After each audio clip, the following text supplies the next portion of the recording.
To imagine that somebody in 1928 had the foresight to build a basketball facility that sat nearly 15,000 people on a college campus where there were, what, 5,000 or 6,000 students was incredible. In 1928, it was a bold notion to build the second largest basketball arena in the world right in the middle of a cornfield in the nation's heartland. To realize this unusual dream, it would take both extraordinary vision and a keen knowledge of the game and its hold on Indiana sports fans. Butler University trustees, along with the State High School Athletic Association, understood this passion and wished to take the game of basketball to an entirely new level through the construction of a giant arena. The site would not only serve as the home court for Butler University games, but also host a number of widely popular state high school basketball tournament contests. By 1928, Butler Fieldhouse was erected as a mammoth tribute to the game. Leading this tribute to change was Butler University coach Paul "Tony" Hinkle. Tony Hinkle is probably the greatest coach that most of America has never heard of.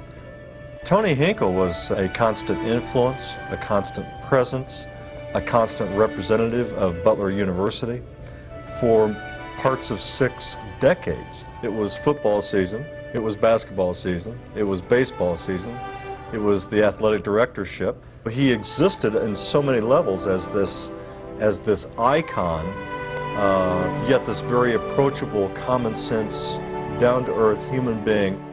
Tony was magic name in sports in Indianapolis. It's the sportsman himself. Everyone loved Tony. You know, when you heard Tony Hinkle's name, and boy, you listened.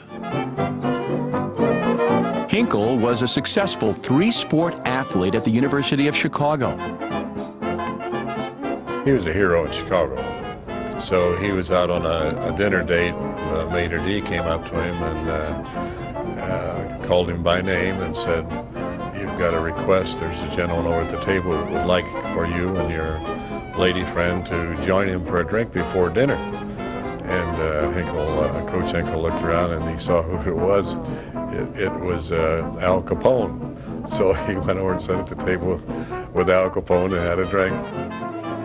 In 1921, he was on his way to New York to play with John McGraw's New York Giants baseball team when he stopped to visit friends at Butler University. Hinkle instantly felt at home on the Indianapolis campus, and when a coaching offer came, he accepted. On a national scene, Tony Hinkle was a dominant athletic figure, so it wasn't a matter of a man sort of coming out of obscurity to take over an obscure athletic program. He was a dominant athlete in his own right before becoming a coach. The fraternity knew of him. He was one of the original masters. I mean, this was like learning to paint from Rembrandt, you know. Here, let me show you a couple of my strokes. Well, I think coaches certainly regarded Hinkle in very much the same way. This is the guy that laid down some of the initial blueprints of the game of basketball from which all things have since come. I know he turned down a number of positions in the Big Ten schools, which would seem to me more prestigious at that time. That didn't interest him. I enjoyed knowing Tony and considered him one of the finest teachers of the game that we've ever had. The game of basketball was in its infancy. Rudimentary defenses had been mapped out by some of Hinkle's predecessors, but to date, few, if any, effective offensive strategies had been developed. Under the arched roof of the Fieldhouse, Hinkle devised his initial offensive scheme, a strategy known coast to coast as the Hinkle system. It was the precursor of the motion offense. It involved a lot of picking and screening, and it involved a lot of ball movement. It was considerably different than the basketball that had come before, which was essentially a passing game and a long-distance shooting game. Hinkle's system was designed to get open shots for players closer to the basket. His strength was fundamentals. His teams were fundamentally sound. They helped each other on defense.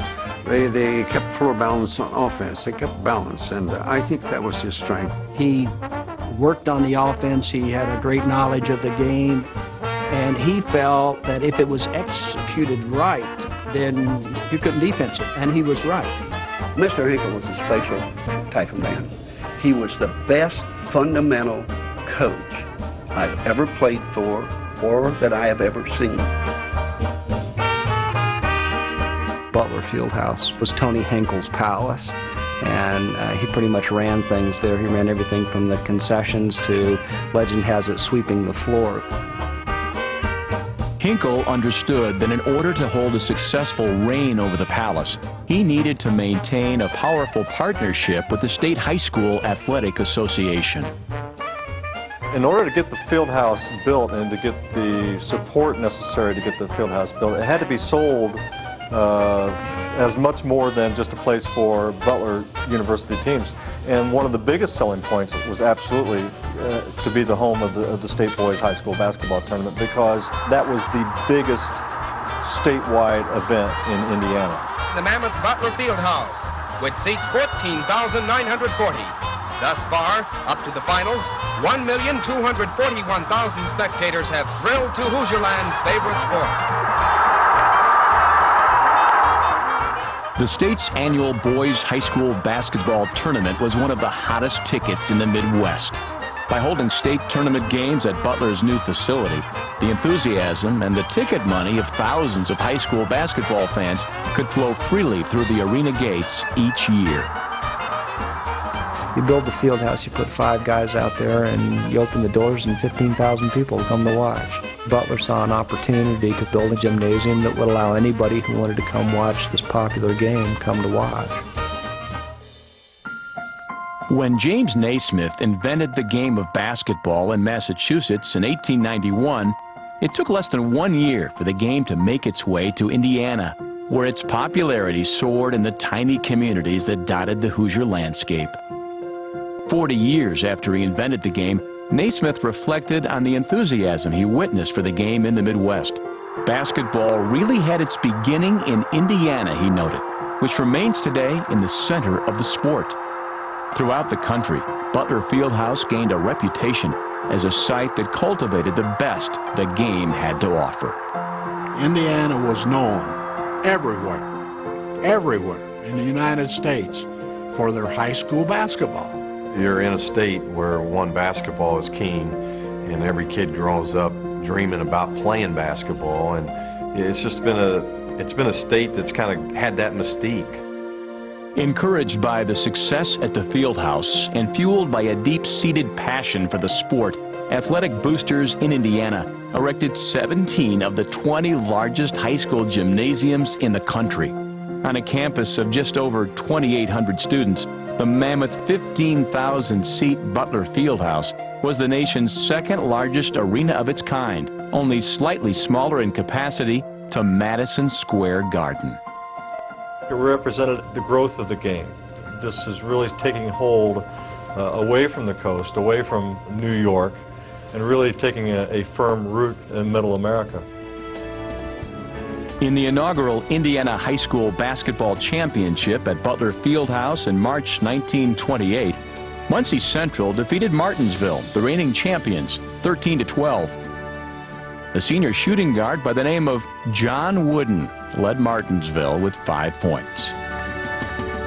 It's unusual how the tournament was played there. We played the last game on Friday night and 3 games on Saturday, which 4 games in roughly 24 hours. Pretty tough, but I don't think it ever hurt anybody. The 1928 season was a special one for Tony Hinkle as well. Not only did he realize his dream of creating one of the largest basketball arenas in the world, that same year, his Butler Bulldogs captured the national championship, an honor recognized by a leading national amateur athletic association that preceded the NCAA championship. The way we determine national champions has turned over time.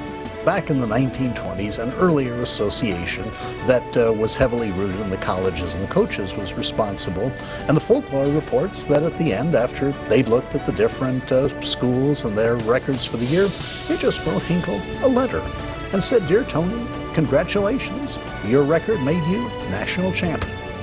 Butler University was not a University of Chicago or a Notre Dame or a University of Michigan. For Tony Hinkle to bring the kind of attention to that university and to that basketball program that would gain him the votes to be recognized as national champions in the 1920s, I think is pretty extraordinary. In 1965, the university renamed the building after the legendary coach.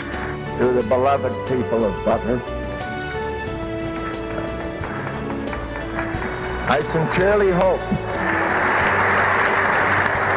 that I have contributed as much to them as they have to me.